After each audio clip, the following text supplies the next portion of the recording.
Welcome to another edition of Lessons from the Sidelines.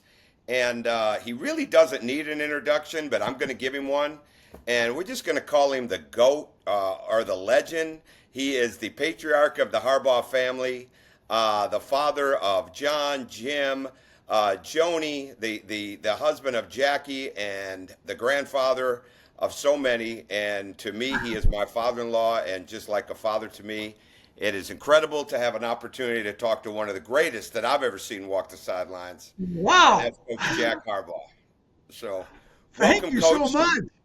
to the Harbaugh Wow. Coaching Academy. What it was all built for was to be able to take lessons that people have learned along the way and share them with others. And you were the inspiration of this for John and for Jim and for everybody because of all the lessons and wisdom that you have imparted over the years. And we're going to get right to it. So I'm going to try to make this as easy as possible. But I think there's so many things that people can learn from you about coaching, about leadership, about your family, about having a family that's in sports like this. And I want to jump right in to when did you see in John that he had the capabilities or the desire and want to be a football coach? It was very early in life. John was the oldest. He's about 15 months older than Jim. He was the first grandson on either side. First on my side, first on Jackie's side, and he was revered.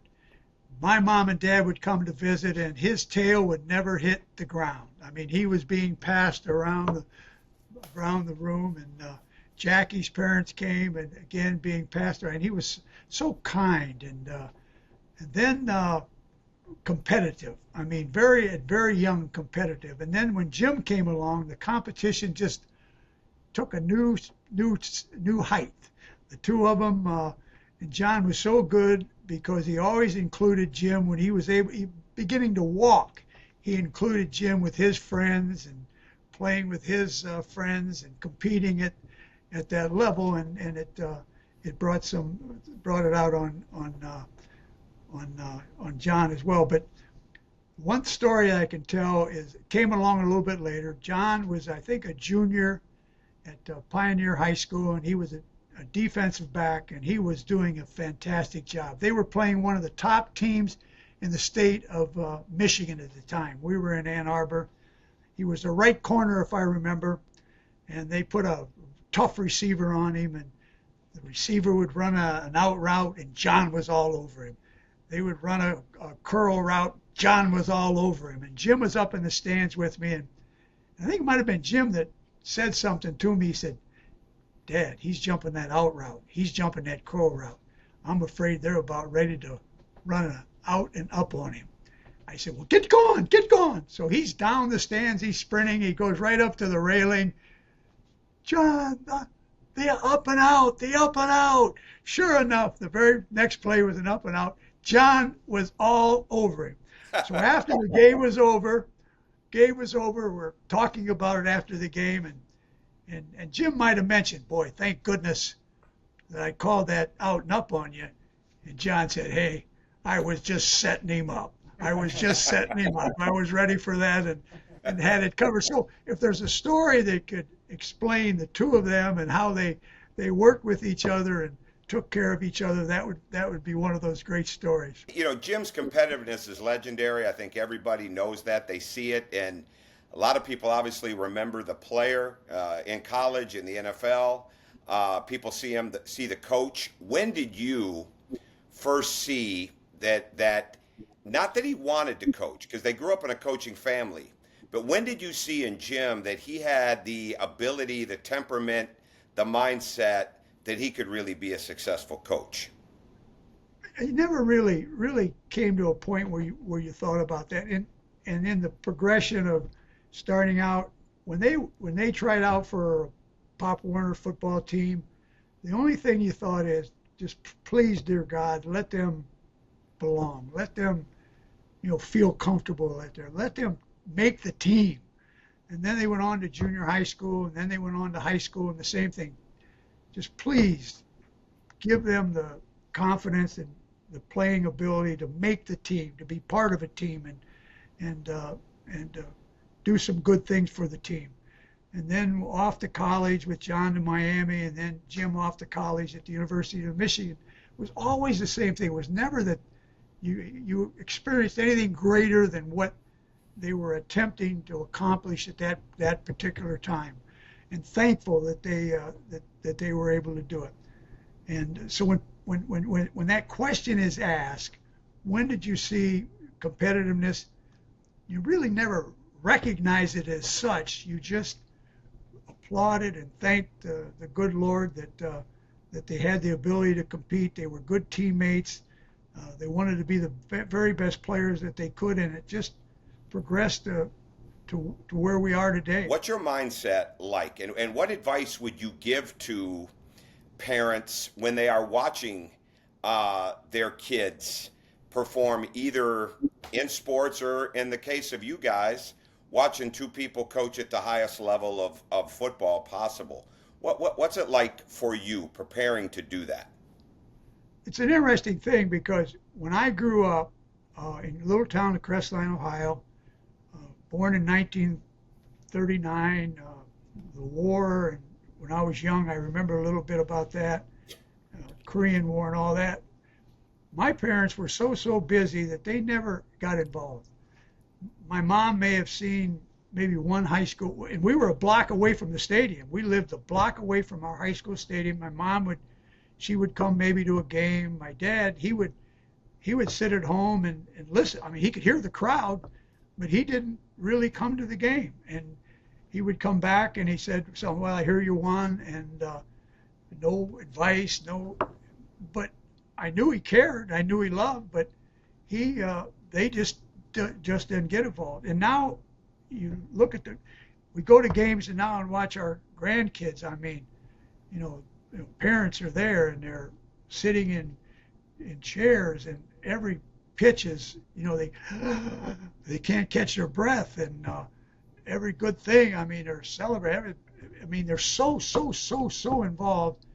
And from one extreme to the other extreme, somewhere in the middle, I think is where you should be. You should be supportive, but not so supportive that you put pressure on them that they think they have to achieve more than what they think you expect them to achieve. And I think it puts great pressure on them. I'm not sure that's so good. So if you can find that medium area where you're there, you watch the game, you don't necessarily get involved in the game. And here's a lesson that I've learned with grandson Jack. Things didn't go well. Things didn't go well. Get to the nearest McDonald's as you possibly can. Get there and order a 10 chicken fries or something, they're nuggets. Get that. Get a large French fries and a medium chocolate milkshake. It costs $11.11. Get that as quickly as you possibly can. And as soon as they get one French fries and they get one sip of that, and a smile on their face, and whether they could have gone 0 for 4, they could have did whatever they did, it didn't matter. The ride home was a better ride because you didn't make a fuss about the game. You got them to McDonald's. That was a key thing for me. Those are good. 11.11. That must be the California prices on the McDonald's. They're up now. Let's go back to John. If you were telling somebody and you had a group of people and they were going to get a chance to watch John Harbaugh, and you wanted them to focus on a couple of things as they watch them coach, right? And what would be those things that you would say, if you really want to see coaching, watch this and watch that? What would it be? First of all, before you get to watching him on television and you get to watch him in a game, watch him in meetings.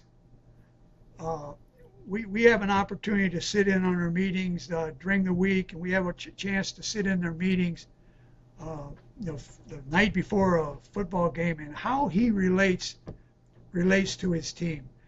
I was a coach, and I sat in all those meetings with Bo Schembechler and meetings of my own and along the line. but he has such a grasp of what it's about to communicate with his players, and not only his players and his coaching, and he does it in a very personal way and in a professional way.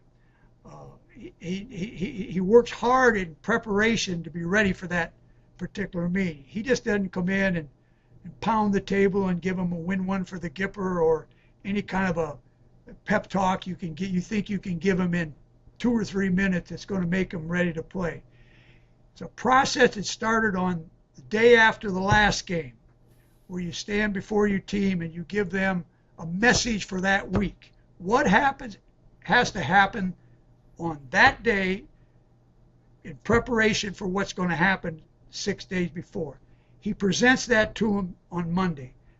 Then on Tuesday, Wednesday, and Thursday, practice, practice, practice. The practice schedules are all set to accomplish that goal that you set and you presented to them on Monday.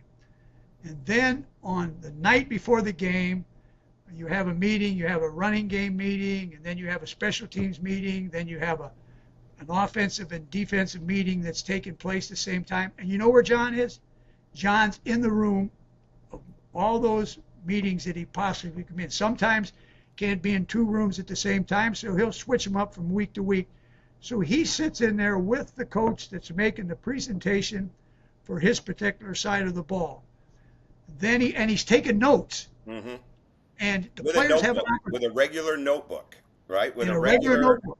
$1.99 buy it at Staples type notebook to go with his game plan notes. Yeah. And he's got a little rubber band around it, and where he's from page to page, and you're watching him. He does it, and he gets it. And then when he goes to present the team, the thing that I think is just magical almost is, when I coached, I would practice those. I wanted to be spot on with every word and how I phrased it. He gets up and then he uses the notes that he takes in the meeting of these other coaches and what their emphasis was on the game, and then he'll present it in his own words and in his own fashion, that same message. So from Monday, Tuesday, Wednesday, Thursday, Friday, and Saturday, you're building to this crescendo where the team is going to go to their rooms and prepare themselves for the next day. And it's a process of 1 week of bringing that, and not just one moment with one word or with one type of speech. And each week they're unique, and they're so spot on to the team that they're playing against. The energy that has to be exerted in order to make it all come possible.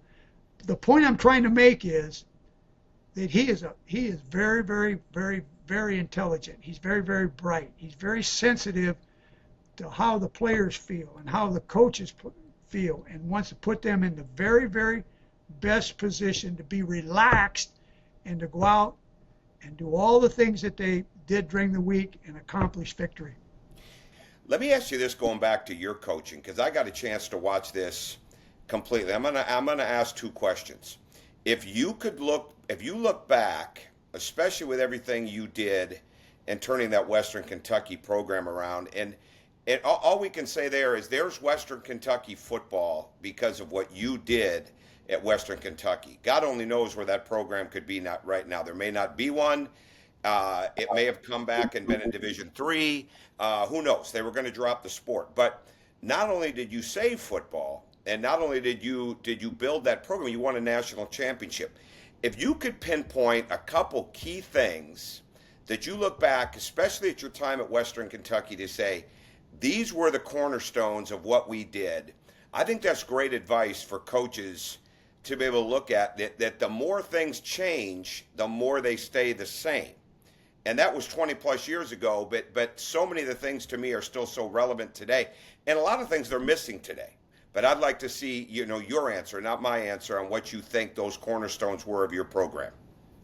Well, I think to tell that whole story, in 1986, I was at Western Michigan. I'd been there for 5 years, and we were just stumbling along and got called into the athletics director's office on a Monday morning at 9:30, and he told me, Jack, we're moving in a different direction.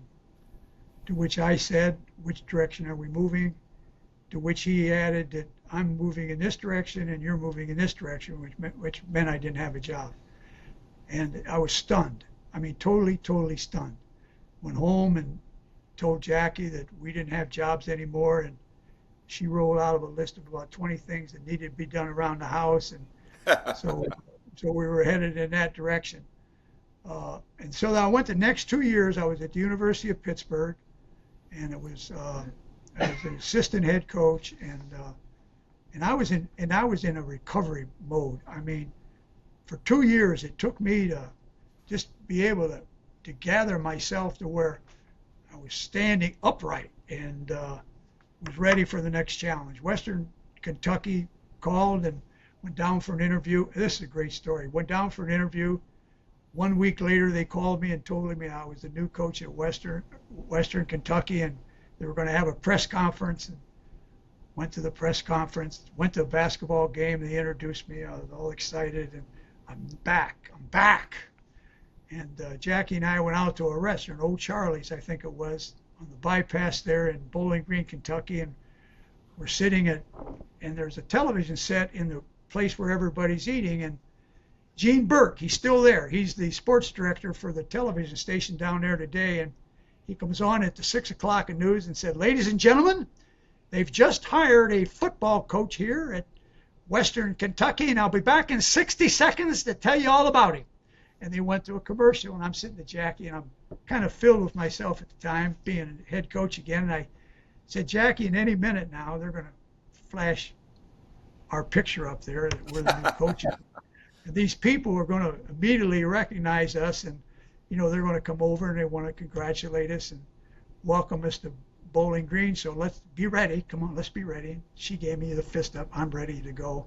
So he came back and he said, ladies and gentlemen, they've just hired Jack Harbaugh from the University of Pittsburgh as the new Western Kentucky football coach. And the gentleman sitting in the next table said, they hired a damn Yankee. And I said to myself, my goodness, maybe we better not be recognized. Maybe we jump under the table here. So that was our welcome to Western Kentucky. So we were going along. In 1992, again, the president calls me to his office on a Friday afternoon. Spring practice was to start on Tuesday. Calls me into the office with the athletics director to tell me they were dropping football. They had a 5-4 vote. The Board of Regents, the Regents had decided that football would no longer be played at Western. They were going to announce it on Monday that the program was dropped, and it wasn't going to change. That's the way it was going to be. And I would suggest you go to your team today and tell them there will be no spring practice starting on Tuesday. The program is over. No sense in anyone getting hurt because they wouldn't be playing come a fall ball. So go back, talk to the players, and I said, here's the deal. Looks like we're not going to play, but it's a 5-4 vote. They're not voting until the end of April. And if we can flip that one vote over to a yes, and we'll be playing football. And it's up to you. If you don't want to play and you don't want to experience, possibly get injured and all that, we walk out of here and say we're not going to play. Or we go through spring practice, try to get that vote changed, and see if we'll be playing football in the fall. So every single hand went up. Coach, we're playing. We want to play. If there's a chance, we're going to play. We had the best spring practice. We used to get 2,000 people come to a practice. They had save football. I mean, it was a month of just total bringing everybody out in support of football. And April 30th, we went to the board meeting. And the 9 regents were up there, and they're going to go right. They started, yay, nay, yay, nay, nay, yay, yay, yay, yay. They're gone. I'm trying to keep count, and I'm not sure what the vote is, and they announce 5 votes for saving football and 4 votes for dropping football. You have football. Then they came with the bad news. You're going to lose 13 scholarships. we're going to take 2 coaches away from you. Now, 2 doesn't sound a lot unless to keep in mind we only had 6. So they were taking 2 of our 6 coaches, and we're cutting your operating budget in half. Good luck. So now it's already been a month earlier, they announced that we weren't going to have football. So about 6 teams, not that, maybe 3 or 4 teams said we went out and got other games, so we can't play you. And when football was, I mean, I said, well, this is going to be a slow death now. So at that time, we're in recruiting. Jim comes through, and I'm in the office, and he's gone down to Florida for some time down in Florida when he was with the Chicago Bears. He's playing with the Bears at the time. Comes into the office, he said, what are you doing here? Why aren't you out on the road recruiting? I said, Jim, this program's, it's slow death. That doesn't sound like you. And I said, well, that's the way it is. He said, how can I help? I said, I can't see how you can help. He said, what if you lost 2 coaches, right? What if I sign up to be an assistant coach? I can't be here in the fall because I'm playing with the Bears, but I can be here in the wintertime and go down to Florida and help you recruit. I'm in Orlando, go over to back and forth and get you some players. And the first name was Willie Taggart, quarterback at Manatee High School outside of Bradenton. Had his telephone number in it. Jim picked it up, calls him. Willie answers the phone. Willie Taggart. Jim said, well, I'm Jim Harbaugh. And he said, I'm assistant coach here at Western Kentucky, and I'm coming to Florida next week. And what if I stop by your school and said hello to you? He said, well, that's fine. What Tuesday at noon, where will you be? So, well, I'm in the cafeteria. So Jim said, okay, I'll come in. So Willie, now Taggart, you got to understand, he's here with the Ravens. He's the running backs, assistant head coach, and so he thinks it's one of his student friends that are Jim Harbaugh. He said, you ever heard of Jim Harbaugh? He said, well, yeah, I've heard of Jim Harbaugh. He said, well, I'm Jim Harbaugh. I'm Jack Harbaugh's dad. He's the head coach, and I'll see you at noon on Tuesday. So Willie said, yeah, sure. He said, and tell Mike Ditka if he'd like to come along with you. We'd like to have him visit too. He said, but I don't think Mike's going to be available. So went down, visited with him. Willie comes to Western, becomes the quarterback. He rushed for 1,000 yards 4 years in a row. What would you look back and say that were the cornerstones, like the biggest reasons why you were so successful at Western Kentucky? You overcame having the program being dropped, you recruited, you did things on a shoestring budget, but you won a national championship. And so when you look back at that, what summed up those teams? What made them so special? When I took the job at Western Michigan, and I had worked for Bo Schembechler for 7 years, and I just idolized the guy. Every word he spoke became part of me. I started to talk like him. He was talking a type of a. I started to talk like him, and that's where the dark sunglasses came from too. That's where the dark. Yeah, that's the whole deal. I mean, everything was like Bo, and when I coached that way, and you know what? I forgot who I was, and for 5 years I coached the way I thought I needed to coach to be successful. And then, and it really didn't happen until after the football was dropped and we were starting to, that I said that the hell with it. I'm going to just see who I am. I'm going to coach the way the way I feel. And I feel like I'm not going to think of what would Bo say or how would Bo say that or what kind of a look would he give. I'm just going to do it in my way. And some of the things that came up, who's got it better than us? I mean, those things kind of generated and resonated in that, and I became a little bit of like who I was, and a transition took place. We had more success. We did more good things. Players liked me a lot better, I think, than when I was trying to be someone other than I was, and it all came to 10 years later, we win a national championship. Well, I think those teams, that you had athleticism, you had toughness, you just overcame so many things. And I want to lead into this because I think this is so important for people to hear. when I look at basketball, there's so many things that are missing right now in younger basketball and with younger coaches. And a lot of it is, it's not just the fundamentals, it's the details of the fundamentals. I mean, and there's so many different things that uh, basketball could be better at if people just understood the teaching aspects of the fundamentals, the teaching aspect of the details, the teaching aspect of giving real confidence. And when you look at football and you look at coaching of football now, and this is not a Jim and John question because they are at the top of their profession, but what's football missing? What's football coaching missing right now that could make it so much better if people could really absorb the message that they've got to get across to their teams? That's a great question, Tom. And I've kind of honed in on that just over the last few years. We had a guy on our staff at Michigan by the name of Gary Moeller. Gary Moeller was the defensive coordinator when I was there, and then he went on to be the head coach at Illinois and later on the head coach at the University of Michigan. And he had this thing as, how do you see that? And he was our coordinator. I was a secondary coach. And we would have a problem in a practice, or we'd have problems in a game, and he wanted to address it with me.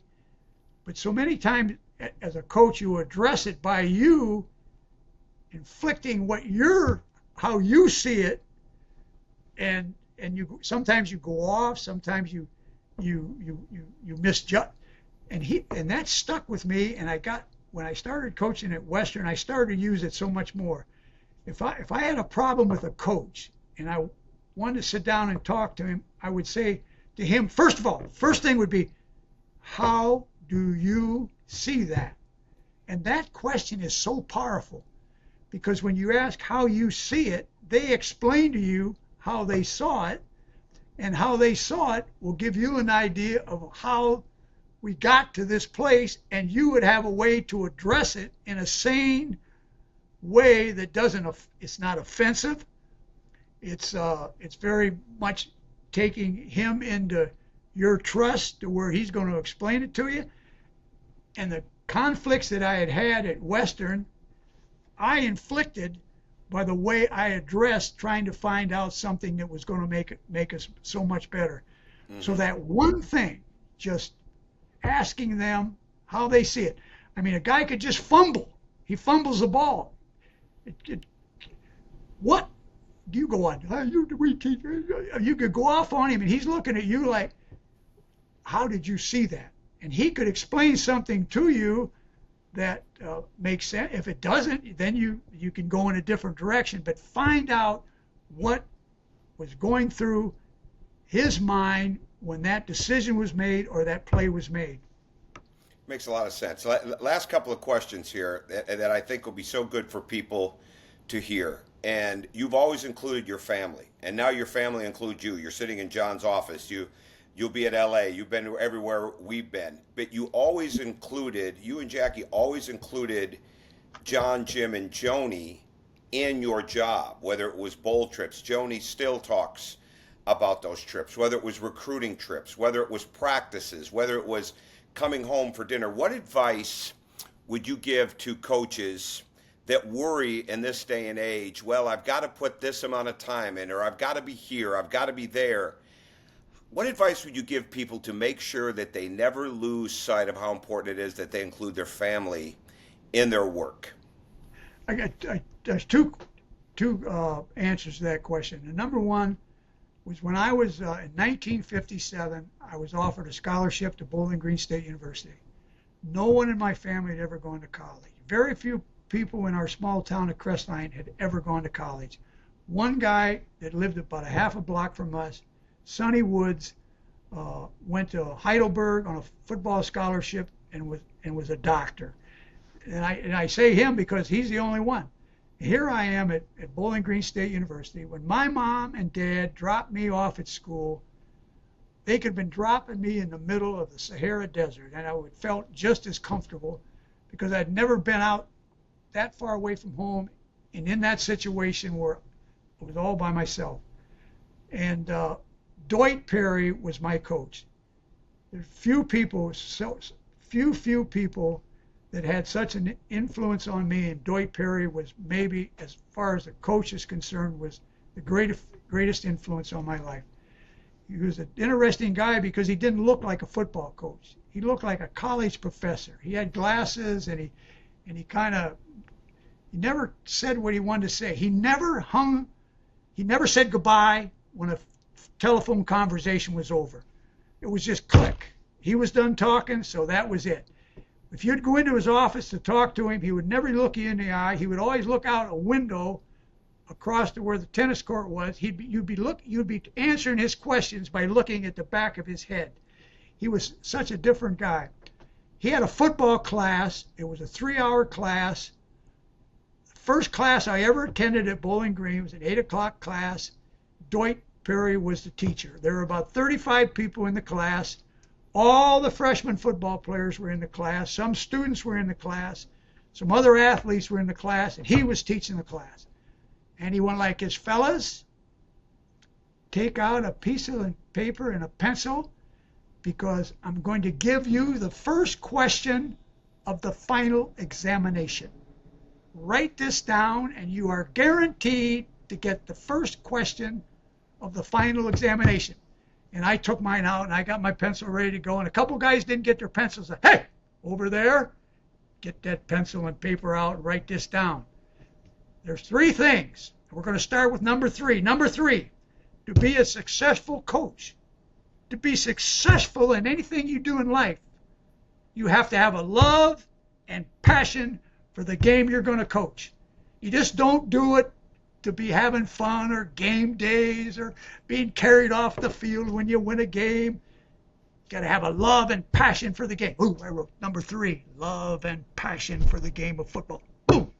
Number 2, you've got to outwork your competition. Not only your competition playing a team that comes into our stadium where we're going, the competition you're going to have to fight for here to win a position.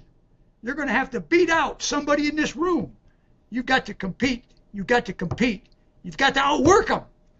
Outwork them. Boom. Number 1, I swear to God, Tom, it was like a drum roll. Boom. 1, marry wisely. I've seen that so often now. 63 years later, it's the greatest advice that I ever got. It was the first piece of advice that I ever got. I wished I still had the paper that I wrote it on. Now, I want to say this, though. I need to say this, and I'm a little embarrassed to say it is. I didn't do real well on the final examination. Well, you got those 3 right. You got those 3 right. That's it, right. I got those right. What advice would you give coaches that you have given to Jim and to John, and to me, but especially to Jim and to John, as you go through this path, right, where you're in leadership and you're a coach and you're running a team, and you're such a subject for people to be critical of you, and it may be right, it may be wrong, but it's going to come. What's the best advice you give to them that people that are watching this could take with them? Unsubscribe to any kind of outside distraction that you have. Social media, don't pay any attention to it. And I don't pay any attention to it. The only thing that you pay attention to is your family, and your family being your football family and your family at home. Pay attention to them. Lean on them. Count on them. Don't get involved in that stuff. If you do, it just totally tears you apart.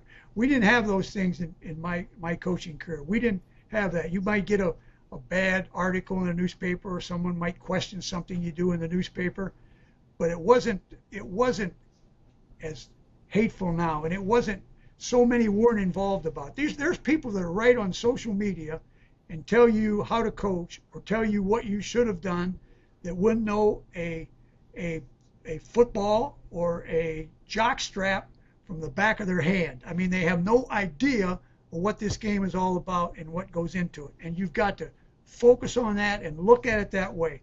Your team. You want an answer to a question, you ask a coach. You want an answer to something, you ask And if your wife gives you something, certainly listen to her. But whatever information you can get like that, you focus on that, and don't get involved in those kinds of things. What advice would you give to them, okay, about helping their players with that? So let's say that that's easier for the coach to be able to handle. But let's say now it's one of their players that's struggling with that criticism, or it's one of your grandchildren that are struggling with that criticism, and it's a lot harder to turn off that world because it's so prevalent. What advice would you give them? The same advice that maybe I wouldn't be as graphic with it, or I wouldn't be as loud with it, but I would tell it like it is. The thing I found is confrontational problem solving. Now, that's one of the things I believe, confrontational problem solving, whether it's your family or whether it's your football team. If the problem comes up, something comes up, you confront it immediately. You don't sleep on it. Somebody, I need to sleep on it. Need to sleep on it. You're wasting time. You got a problem with someone or something, or you have to, you call them on the phone and you address it. If you have a problem with a player, maybe not going to class, you don't wait till the class is over. I mean, you find him before the class is over and try to get him back in that class. That's what I'm talking about, confrontational, problem solving on a way like that. With your children, grandchildren, people that you deal with, tell them how you think. Now, they may not be happy.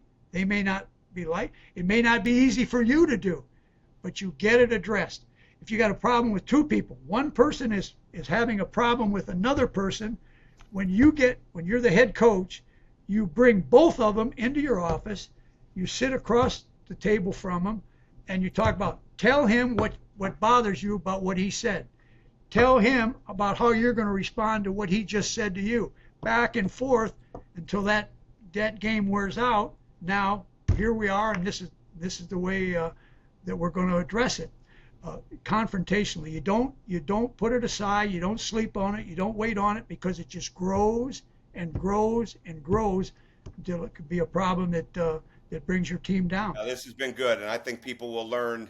There's so much to learn. There's been so many different things, but bottom line is, no matter how much you love something, you got to include your family in it. You got to tell people the truth, and you've got to help them be the very best that they can be, and you got to do it in a partnership, and as you guys have done. So it's been phenomenal. This has been lessons from the sidelines, and there's a lot of lessons in here that have been very good. So, Coach Jack Harbaugh, thank you for your time. Thank you for being a part of this, and thank you for everything that you do. Thank you. Enjoyed it.